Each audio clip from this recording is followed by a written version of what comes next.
Baka pwede niyo akong matulungan.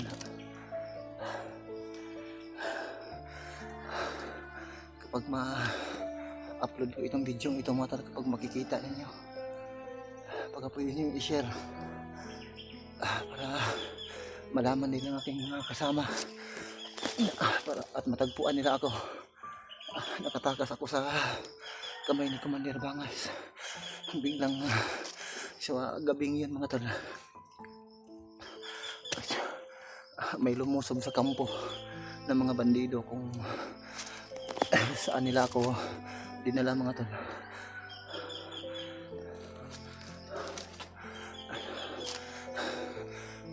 Nakatulog akong sa gabing yun mga tol, yung narinig ko na lang na sumigaw yung si Commander Bangas na linti daw na matanda.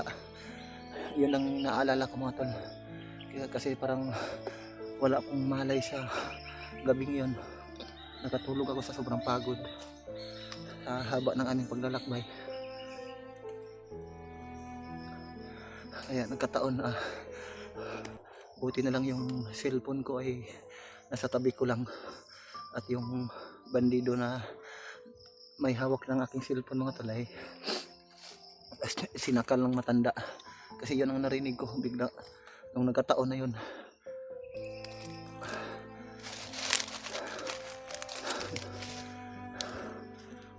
Doon ako mga tol, tumakbo ako kahit nakatali pa yung kamay ko mga tol.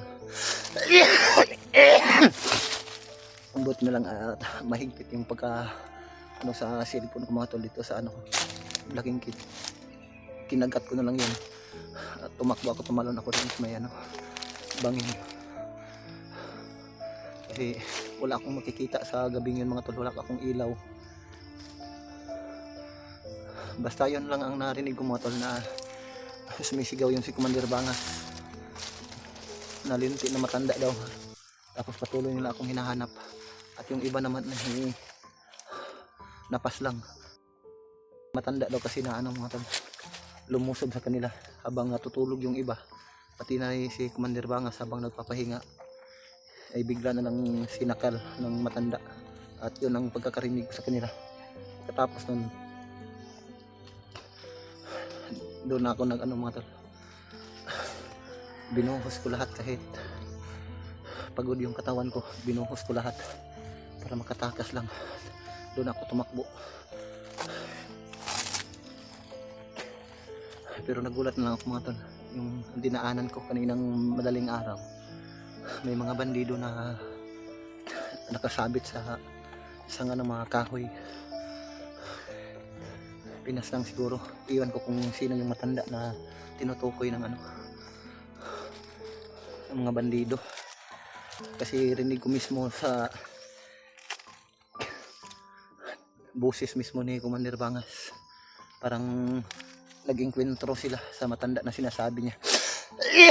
Kaya doon binuhos ko lahat ng lakas ko. Yun nga lang, sa pagtakbo ko, hindi ko alam na bangin pala yung tinalunan ko.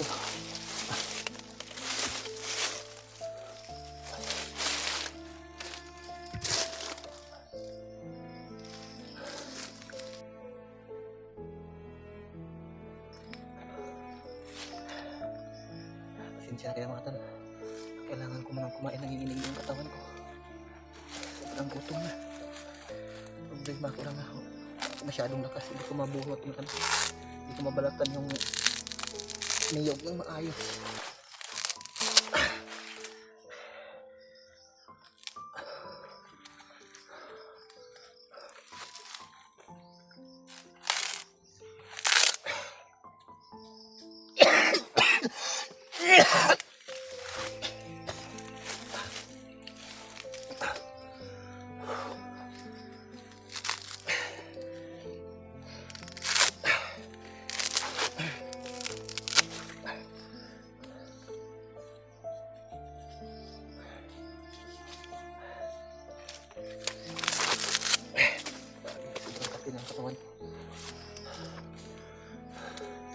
May ilog sana ako nakita to, kaso hindi ako pwede doon, baka makita nila ako.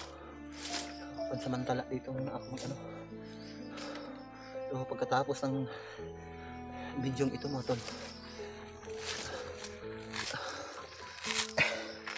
hindi na ako hindi na ako mag video. Ito lang pa, sinadya ko na buti na lang may pa, kasi malapit na malubat yung cellphone ng mga tol.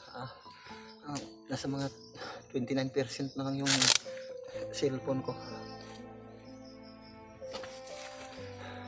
Sinadya ko ito na mag video ako mga tol, para ma-share nyo sa mga kasama ko yung location ko ngayon. Pero sa palagay ko dito mga tol ay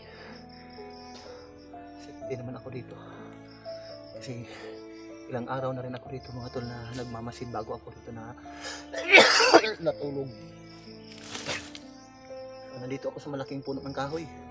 Sana ma-share nyo ang video ko mga tol, para makita ng mga kasama ko at matagpuan nila ako. Hirap ako sa paglalakad. Tinitiis ko yung lamig sa gabi, pati yung kagat ng lamok mga tol. Wala akong damit.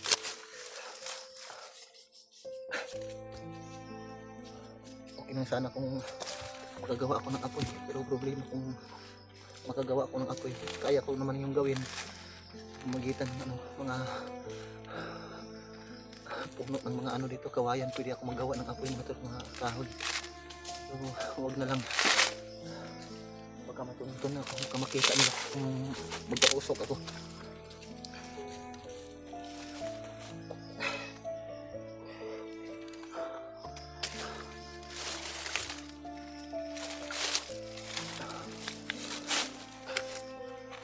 Kanina ko pa ito mga tol, ang walang lakas yung kamay ko, hindi ko mabalatan kaagad yung ihog. Uhaw na ako.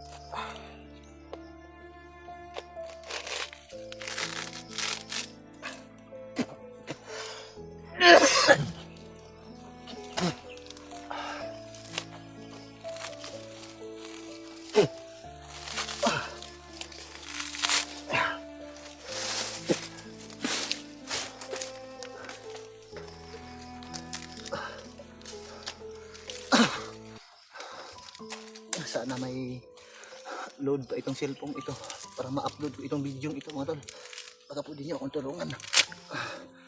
para matagpuan ako ng aking mga kasama. Basta ito lang yung malaking punong kahoy. Hindi ako muna aalis dito mga tol.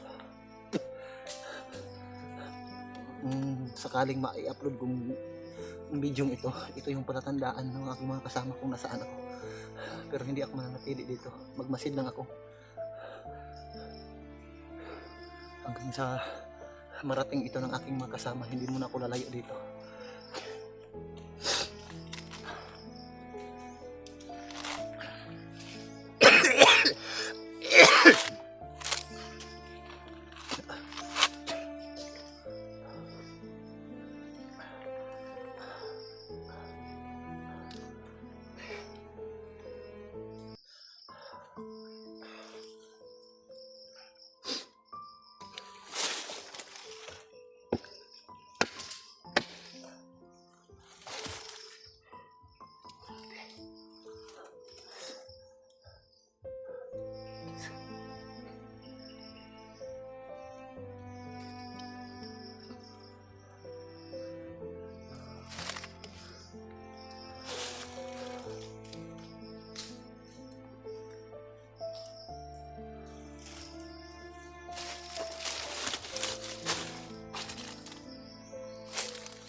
Talaga akong lakas mga tol. Hindi ko mabalatan yung ngayon.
ulitin ko mga tol, i-share ng video ko ha. Para malaman ng aking mga kasama na nandito ako sa malaking punong kahoy. Dito ko sila hihintayin.